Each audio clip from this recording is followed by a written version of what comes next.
wàllum xam-xam et puis c'est un symbole dañoo ne la guerre la bataille c'est l'arme des gens faibles mais quand on n'a rien à donner mais on se bat sur des violences verbales malheureusement nag lii mooy li nga xamante ne moom la ba mu xam-xam bi waxoon les gens faibles discutent des hommes les gens moyens discutent des événements et les gens de bel esprit discutent des idées nga dem ba ci temple du savoir wala wax xam-xam ngay wax ay waxi ku saaga nga saaga et puis encore une fois bu jàppee li nga xamante ne mooy say militants yi nga xamante ne ñoo gëm ne Sénégal nga war a soppee gëm ci yow projet bu leen jàppee ay saagakat bu leen jàpp ne yow saa su ne rek bu saaga jotee d'autant plus que seen leader nee na leen saagakat àndul ak saagakat. moo tax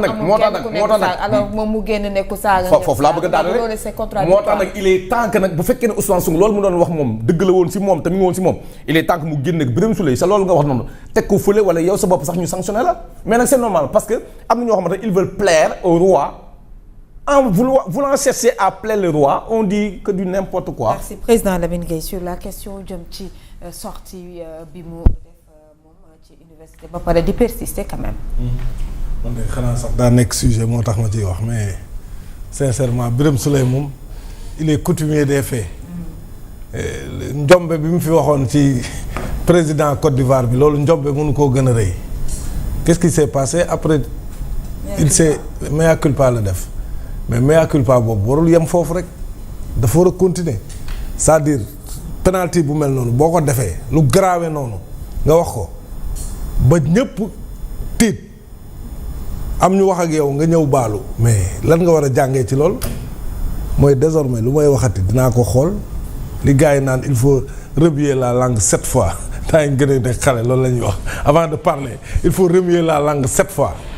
mais moom loolu la ci waroon jàngee. mais malheureusement j'ai l'impression que c'est quelqu'un boo xam ne il sait pas improviser soo xamee loolu nag gis nga nit soo xamee say limites déjà rek yaa ngi ci yoon bu baax bi parce que am na loo xam ne bu la dalee dalaat la da ngay xam ne limite la ci yow à chaque fois yow quand tu prends la parole boo yorul discours da ngay penalty dootuma defati nag fu may demati damay bind loolu mooy dëgg. rawatina nag bi nga xamee ni léegi entre-temps tu es devenu quand même ministre de la République wax nga ko sànq temple du savoir nga dem devant des étudiants amoo loolu leen di wax xeex leen ak saaga leen ak dóorante leen mais quand même ça vole très bas très très bas alors que sincèrement ce pays-là n'a pas besoin de ça maintenant gatsa aussi dafa am fu muy yem. C'est vrai que Pastef aussi est né dans la déconstruction Pastef aussi loolu noonu lañ juddoo maanaam fekk quelque chose qui est établi ñu déconstruire ko di tirer ci loolu critiquer defante c'est-à-dire noonu la juddoo en fait noonu la développé aussi mais noonu la jëlee aussi pouvoir bi seulement nag le problème mooy noonu nag mënoo ko nekkee au pouvoir c'est quoi la conséquence ñoom seen biir la au fond ñoom seen biir la ñun peut-être dañ ciy commenter nii rek mais moom moo wax il y a des gens de son propre camp yu ko attaqué wan ko ne waroo waxee nii donc finalement c'est eux dans eux parce que ci seen juddu ba seen développement ba bi ñuy jël lii bi tamit déconstruction rek déconstruction mais pour en revenir au monsieur je pense que quand même il a assez de responsabilité moom il a assez de responsabilité pour ne pas vraiment verser dans ça pour man daal moom Birame Souleye mii ay mbokkam ay soxnaam ak yooyu war nañ koo woo ci ruq wax ak moom ne ko booy demati fenn del bind comme yow saa yoo waxee boo improviser wax toj mais del bind la meilleure improvisation c'est la préparation loolu defe naa ne boroom xam-xam yi wax nañ ko improvisation bi gën mooy nga préparer ko bind ko am na ñoo xam ne nag yàlla moo leen may facha ñoom bu ñu ñëwee ci kanamu ils peuvent mën nañ bañ a xalaat sax affaire bi mën nañ bañ a préparer dara mais une fois bu ñu taxawee rek inspiration bi day ñëw mais loolu nag ñëpp yàlla may ko ñëpp léegi nag yow bu fekkee ni yow bokkoo ci ñooñu da ngay xam say limite rawatina nag nga takk ay ndombal tànk parce que munoo nekk ministre de la République dem fu toll ni université di fa tenir de tels discours ñu lay wax ngay insister et persister dans l'erreur quand même tamit saa yi nañu waxante dëgg aussi ministre de la République c'est pas n'importe qui dëkk bii da ngay compter ñi fi mës a nekk ministre de la République da nga koy compter gouvernement bi c'est une infime minorité ñoo nekk ministre mais loolu boo ko nekkee nag ba takk ko muy ndomba tànk dafa am noo xam ne nag noonu nga war a waxee dafa am noo war a doxee même boo meloon neneen feneen am na loo xam ne boo ko xasee nekk am na loo xam ne waratu la parce que nag li nga fi nga toog la di représenter Sénégalais yëpp donc je pense que voilà man li ma gën a metti nag mooy li ngeen wax dégluwuma ko nag mais su fekkee dafa defaat vidéo pour persister dans ce qu'il a dit ah non ça devient grave nag foofu nag la ñuy tooñee ñun ñëpp nag parce que tamit c'est humain nit mën na def erreur mais li grave mooy persister dans l'erreur quand même et munoo nekk ministre de la République dem foofu wax njombe gu toll noonu dans ton propre camp ay nit sax attaqué la ci et puis tu veux persister dans l'erreur su fekkee nag il veut persister ñi ko féete kaw ils n'ont qu'à le rappeler à l'ordre loolu mooy dëgg aussi. bu dee jàpp nañ ne ay saagakat nekkul ak ñoom. waaw non dañ ko war a rappeler à l'ordre parce que loolu du yoon parce que def nga ngan di erreur ñëpp wax ko léegi yow tu veux persister dans l'erreur nga defaat vidéo pour wane ni yaa tey mais qu'est-ce que c'est cette arrogance là mooy lan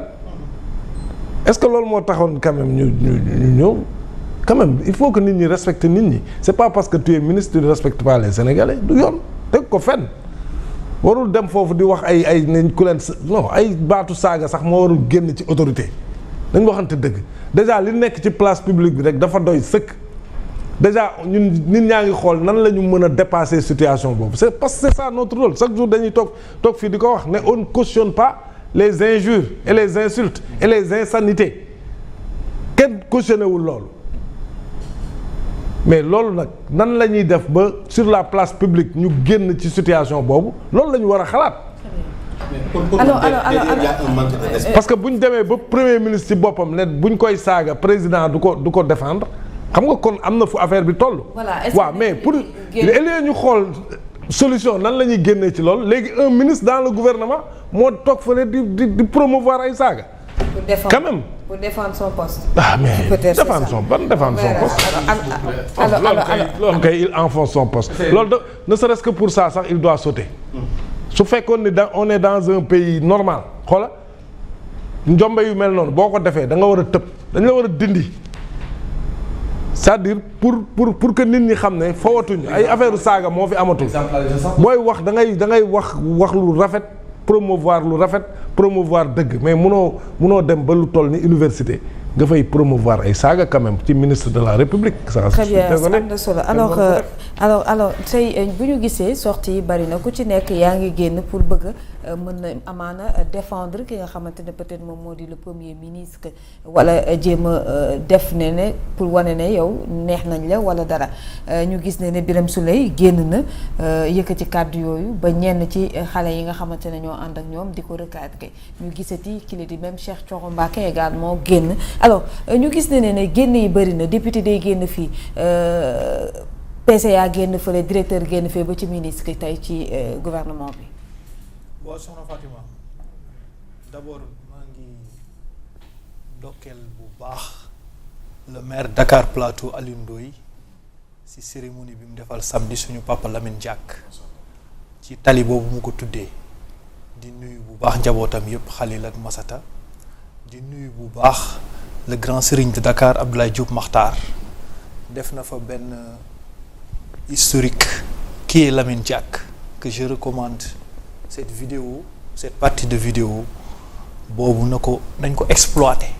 parce que Jeux olympiques JOJ 2026